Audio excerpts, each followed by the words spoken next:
ETV YouTube ఛానల్స్లో మీ వ్యాపార ప్రకటనల కోసం ఈ నంబర్కి కాల్ చేయండి.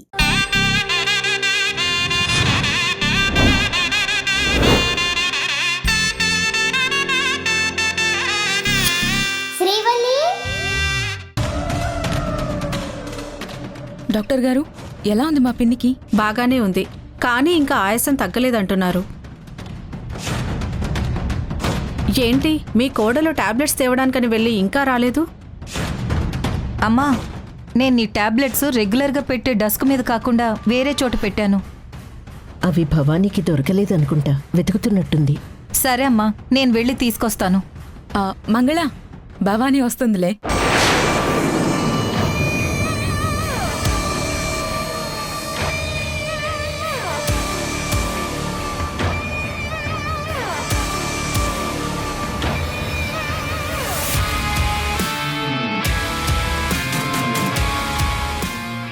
అయ్యో, నాకు టెన్షన్ ఎక్కువైపోతుంది. ఎలాగైనా టాబ్లెట్స్ డాక్టర్ చూడకుండా చేయాలి. అత్తయ్య, ఎలాగో మీరు టాబ్లెట్స్ వేసుకునే టైం అయింది కదా, నేను వెళ్ళి వాటర్ తీసుకొస్తాను. అలాగేనమ్మా.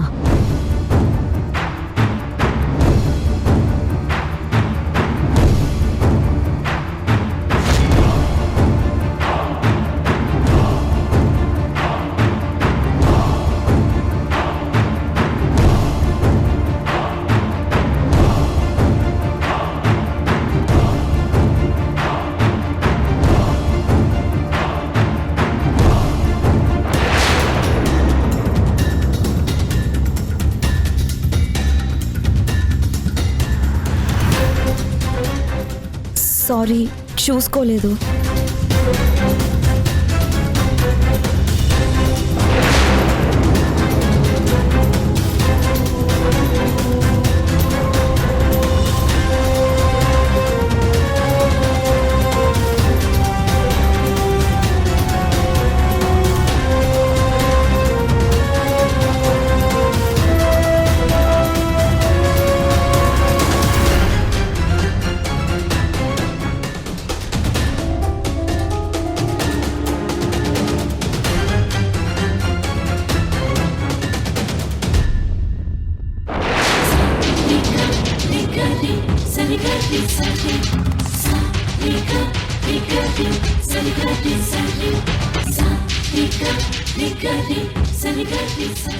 అన్నీ పర్ఫెక్ట్గానే ఉన్నాయి, మరి ఆయాసం ఎందుకు తగ్గడం లేదో తెలియడం లేదు. ఓ పని చేయండి, ఓ వారం రోజులైతే ఇవి వాడండి. తర్వాత టెస్ట్ చేసి మెడిసిన్స్ మారుస్తాను. Okay doctor. మీరు ఎన్ని మెడిసిన్స్ మార్చినా నో యూస్, ఎందుకంటే ఇది మళ్ళీ ఆ టాబ్లెట్స్లో కలిసిపోతుంది. నో, నాకేం తెలియదు శ్రీవల్లి. అసలు ఆ అమౌంట్ ఎలా నా అకౌంట్లోకి వచ్చిందో నాకు అర్థం కావడం లేదు. దినేష్, ఆఫీస్లో శ్రీవల్లిని మేడం అని పిలవమని నాన్నగారు చెప్పారు కదా.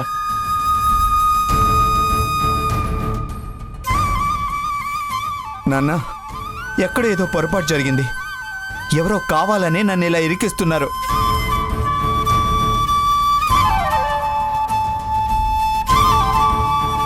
నేనేం ఫ్రాడ్ చేయలేదు మేడం, నన్ను నమ్మండి. అయినా అంత డబ్బు నాకేం అవసరం? డబ్బు అవసరం లేని మనిషి అంటూ ఈ ప్రపంచంలో ఉండడు సార్. దొరికిపోయిన తర్వాత ప్రతి ఒక్కరూ చెప్పే మాట అదే. అయినా ఈ కంపెనీ మా దినేష్ గారిదే అయినప్పుడు ఆయన కంపెనీలో ఆయనే ఎందుకు ఫ్రాడ్ చేస్తారు చెప్పండి? మీరేదో తప్పుగా ఆలోచించుంటారు సుభాష్. లేదు సార్, కోదండరామయ్య గారేమో శ్రీవల్లి మేడంని ఎండీగా నియమించారు.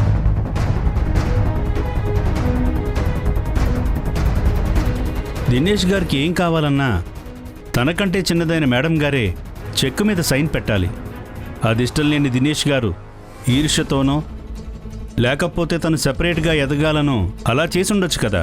నోర్మై, పిచ్చి పిచ్చిగా వాగావంటే పళ్ళు రాలుతాయి. నా గురించి ఏం తెలుసు నీకు? ఇప్పుడు చూస్తున్నాం కదా సార్, ఇంకా తెలుసుకోవాల్సింది ఏముంది?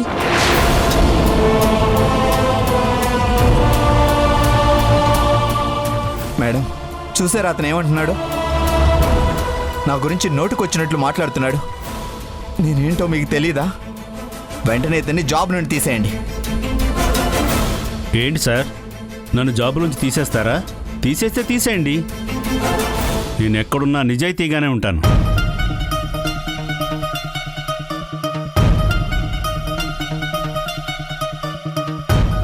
మీరు చేసిన స్కామ్ని బయట పెడితే మమ్మల్ని ఉద్యోగం నుంచి తీయించేస్తారా?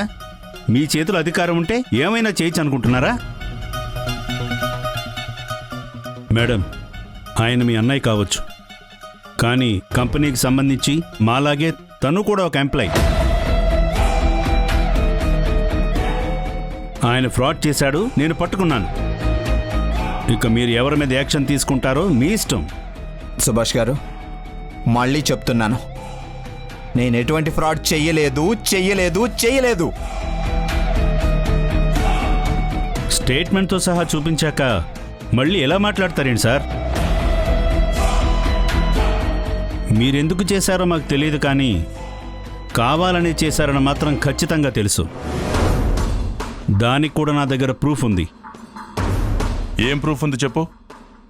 నేను ఆర్కే కంపెనీ వాళ్ళ అకౌంట్స్ హెడ్కి ఫోన్ చేసి అడిగినప్పుడు దినేష్ గారి ఫోన్ నుంచి అమౌంట్ ఆయనకు ట్రాన్స్ఫర్ చేయమని మెసేజ్ పెట్టారని చెప్పారు. అబద్ధం, నేనెవరికి మెసేజ్ పెట్టలేదు. నాన్న, శ్రీవల్లి, నన్ను నమ్మండి.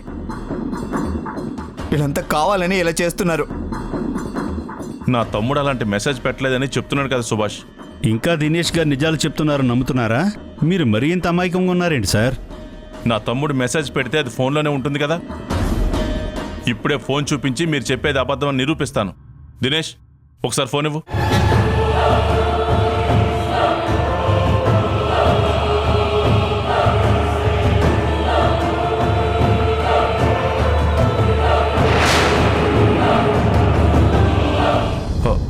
నాన్న, ఇందులో మెసేజ్ ఉంది.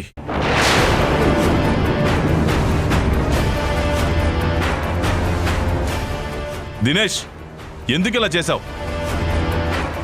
నాన్న నీకేం తక్కువ చేశాడని? ఎందుకు ఆయన పరువు తీస్తున్నావు?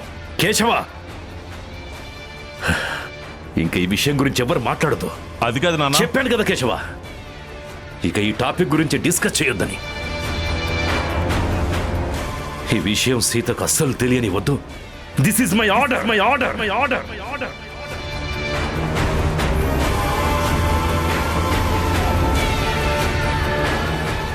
ఏంటి, ప్లాన్ సక్సెస్ అయిందా? అవునా అత్తి, సక్సెస్ అంటే మామూలు సక్సెస్ కాదు, గ్రాండ్ సక్సెస్. శ్రీవల్లి కోదండరామయ్య వాళ్ళు దినేష్ ఫ్రాడ్ చేశారని నమ్మారా? మీ తమ్ముడు అంత పర్ఫెక్ట్గా ప్లాన్ చేస్తే నమ్మకుండా ఎలా ఉంటారు?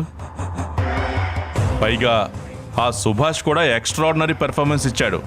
ఆ దినేష్ గారిని ఒక ఆట ఆడుకున్నాడు అనుకో. దినేష్ గారికి ఏం జరుగుతుందో అర్థం కాక పిచ్చెక్కుతున్నట్టుంది. వాడికి ఏ పాపం తెలియదని ఎంత మొత్తుకున్నా ఎవ్వరూ వినిపించుకోలేదు. వాడు ఇన్నోసెంట్ అంటానికి ఒక్క ఆధారం కూడా లేకుండా చేశాడు కదా త్రిదేవ్. స్టాఫ్ ముందు వాడు తలెత్తుకోవడానికే ఛాన్స్ లేకుండా చేశాం. మరి కోదండరామయ్య దినేష్ నేమన్నాడు? ప్రస్తుతానికైతే ఏమీ అనలేదు. నేనే 2 పీకుదాం అనుకునేసరికి నన్ను కూడా ఆపాడు.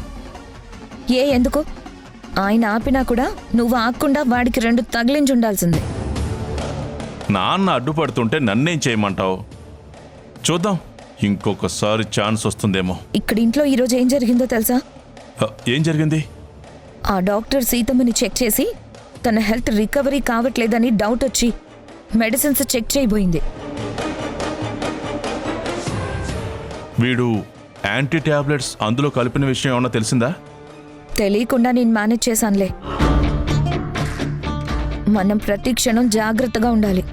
ఏ మాత్రం అజాగ్రత్తగా ఉన్నా మన ప్లాన్ ఫెయిల్ అయ్యి వాళ్ళకి తెలిసిపోతాయి. సర్లే అత్తి, అక్కడ టాబ్లెట్ విషయంలో నువ్వు మేనేజ్ చేసావు. ఇక్కడ దినేష్ని మోసగాన్ని చేయడంలో మేము సక్సెస్ అయ్యాం.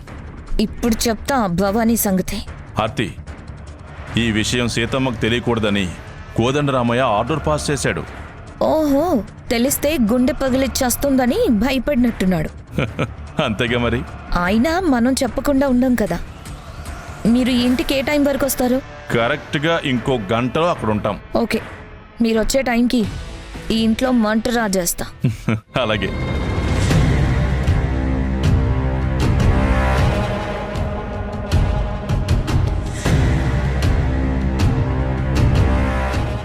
ఆఫీస్ నుంచి కేశవ వాళ్ళు వచ్చే టైం అవుతోంది.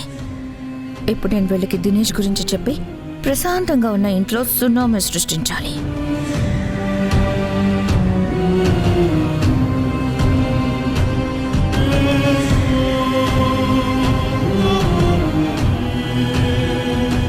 వాట్? మీరు చెప్పేది నిజమా? నోనో, నేను నమ్మను. He's gentleman. ఎక్కడో ఏదో పొరపాటు జరిగింది. ముందు అదేంటో తెలుసుకోండి.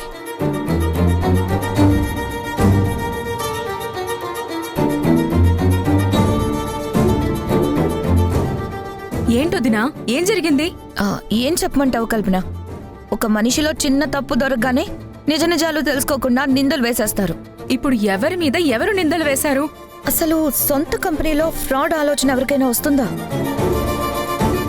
డబ్బులు అవసరం ఉంటే అడిగి తీసుకుంటారు గాని ఇలా అయితే చేయరు. ఏంటో దినా, ఏం జరిగింది? ఎవరి గురించి మాట్లాడుతున్నావు? కాస్త క్లారిటీగా చెప్పొదినా. ఇంకెవరి గురించి కల్పన? దినేష్ గురించి. అన్నయ్య గురించా? అన్నయ్య ఏం చేశాడు?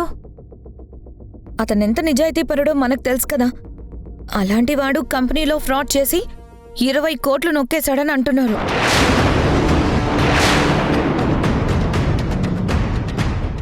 లేదు, ప్రాణం పోయిన మా అన్నయ్య ఆ పని చెయ్యడు. ఇదంతా ఎవరో చేసి మా అన్నయ్యని బలి చెయ్యాలని చూస్తున్నారు. నేను నమ్మలేదు మంగళ. కాకపోతే ఆఫీస్లో అందరూ దీని గురించే మాట్లాడుకుంటున్నారట. పాపం తప్పు చేయకపోయినా. ఏం జరిగిందమ్మా? ఏం జరగలేదత్తయ్య. మేమేదో ఆఫీస్ విషయాలు మాట్లాడుకుంటున్నాం అంతే.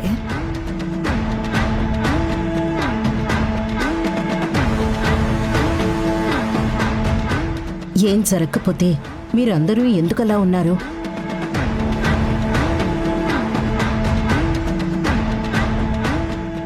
మీ అందరి మొహాల్లో ఆ టెన్షన్ ఏంటి? నువ్వేదో చెప్పబోతూ నన్ను చూసి ఎందుకు ఆగిపోయావు? దాచకుండా విషయం ఏంటో చెప్పు ఆర్తి. నేనిక్కడ అడుగుతుంటే నువ్వు వాళ్ళ మొహాలు చూస్తావేంటి? పెద్దవాళ్ళు అడిగినప్పుడు సమాధానం చెప్పకుండా ఉంటే వాళ్ళని అగౌరవపరిచినట్టే నీకు తెలీదా? అయ్యో, అంత మాట అనకండి అత్తయ్య. మిమ్మల్ని అగౌరవపరచడం నా ఉద్దేశం కాదు. కాకపోతే ఆ విషయం మీకు తెలియడం మంచిది కాదు. దయచేసి నన్ను బలవంతం పెట్టకండి. ఆర్తి, చెప్తావా లేదా? అత్తయ్య, అది మీ అబ్బాయి దినేష్ మన కంపెనీలో 20 కోట్లు ఫ్రాడ్ చేశాడంట.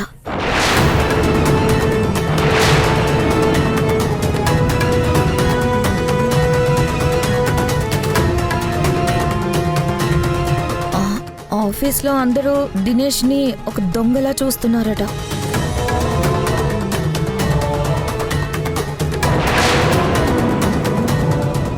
ఏం మాట్లాడుతున్నావు ఆర్తి? నువ్వు చెప్పేది నిజమా? అవునత్తయ్య. ఈ విషయం మీకు తెలిస్తే తట్టుకోలేరని మీకు చెప్పకూడదని అనుకున్నాం. కానీ మీరు నా చేత బలవంతంగా చెప్పించారు.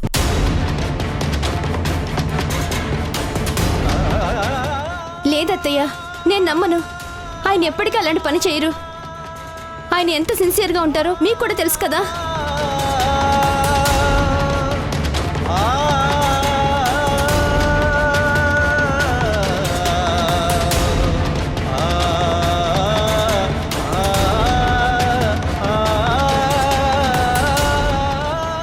ఏమండి, ఏంటిదంతా?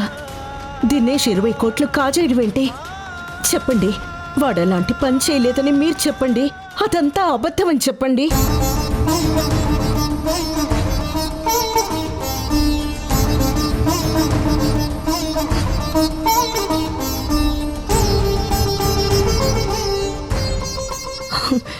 వీళ్ళంతా దినేష్ గురించి పొరపాటు పడుతున్నారని చెప్పండి. ఏంటండి, ఏం మాట్లాడకుండా అలా సైలెంట్గా ఉంటారేంటి? కొన్ని ప్రశ్నలకి సమాధానం మౌనంలోనే ఉంటుంది సీత. అంటే దినేష్? అమ్మా, అది ఎలా జరిగిందో నాకు తెలియదు, కానీ నేను మాత్రం ఎటువంటి తప్పు చేయలేదు.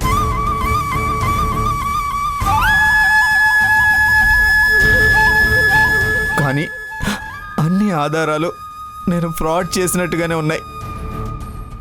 అది ఎలా జరిగిందో నాకు అర్థం కావడం లేదు.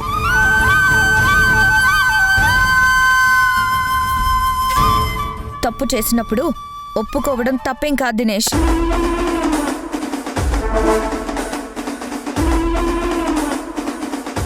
దీన్ని సమర్థించుకోవాలనో లేదా అబద్ధం చెప్పాలనో అనుకోవడమే తప్పు.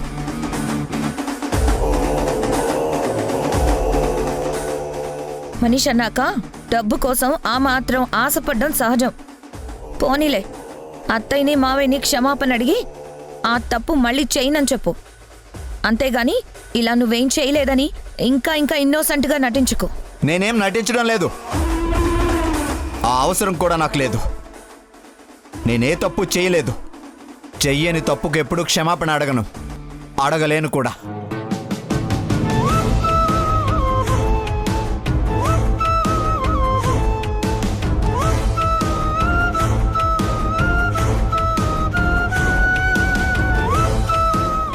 ఇలా మూర్ఖంగా మాట్లాడితే కోపం వస్తుంది. నువ్వే చేసావని తెలిసినప్పుడు నేను నమ్మలేదు, కానీ స్వయంగా మావయ్య గారే చెప్పాక ఇక దానికి తిరుగులేదు.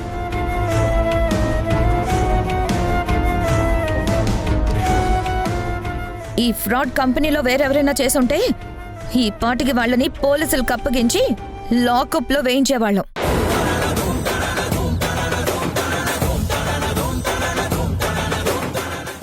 నువ్వు కాబట్టి ఇలా దర్జాగా ఇంటికొచ్చావు. తెలియక చేసేవేమోనని సారీ చెప్పమంటుంటే పొగరుగా మాట్లాడుతున్నావు. చూడొదినా, నేనేం పొగరగా మాట్లాడడం లేదు. తప్పు చేయలేదు అన్న కాన్ఫిడెన్స్తో మాట్లాడుతున్నాను. చింత చెప్పిన నువ్వు అర్థం చేసుకోవట్లేదంటే నీతో ఏం మాట్లాడినా ప్రయోజనం లేదు. నీలాంటి వాళ్లతో పోలీసులు అయితేనే నిజం చెప్పించగలరు.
అమ్మా,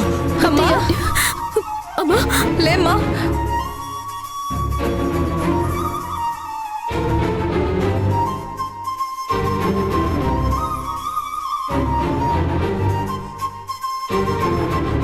అక్క, నీకు అసలు బుద్ధుందా? అత్తయ్య గారికి హెల్త్ బాగలేదని తెలుసు కదా, ఎందుకని ఇలా గొడవ పడుతున్నారు? చూడండి, ఆవిడ టెన్షన్ పడకూడదు, స్ట్రెస్ ఫీల్ అవ్వకూడదు. అది అర్థం చేసుకోండి. దయచేసి ఎవరు గొడవ పడకండి ప్లీజ్.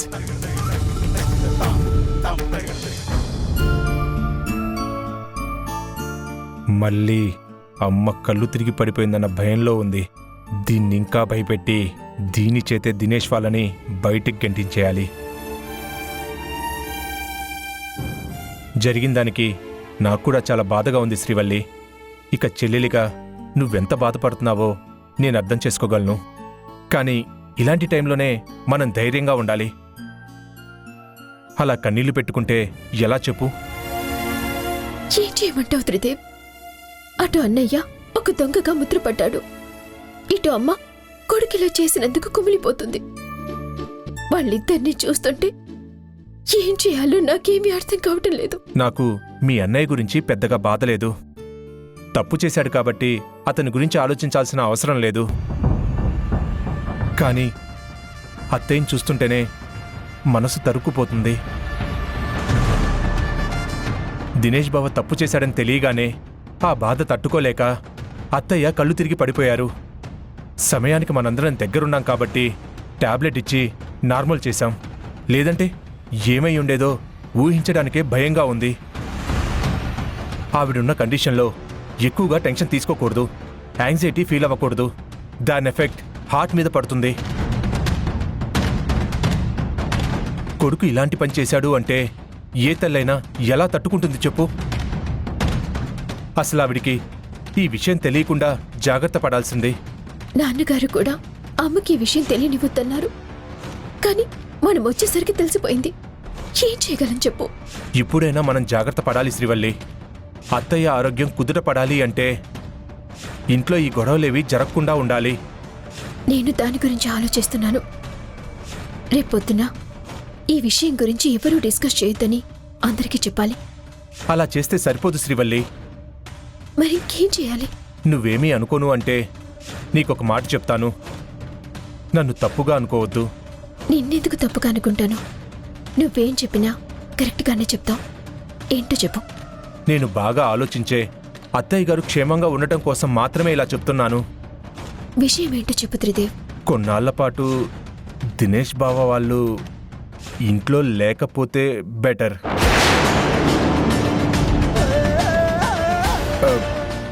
వాళ్ళు ఇంట్లో నుంచి బయటికి వెళ్ళిపోతే అప్పుడు ఎవరూ ఆ విషయం గురించి మాట్లాడరు.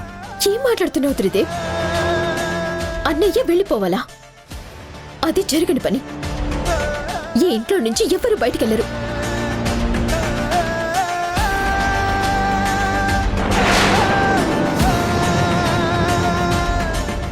అన్నయ్య, నేను బాగా ఆలోచించి మీ విషయంలో ఒక నిర్ణయం తీసుకున్నాను. నీ నిర్ణయం ఏంటో చెప్పు. మీరు కొన్నాళ్ళు ఈ ఇంటికి దూరంగా ఉంటే మంచిది.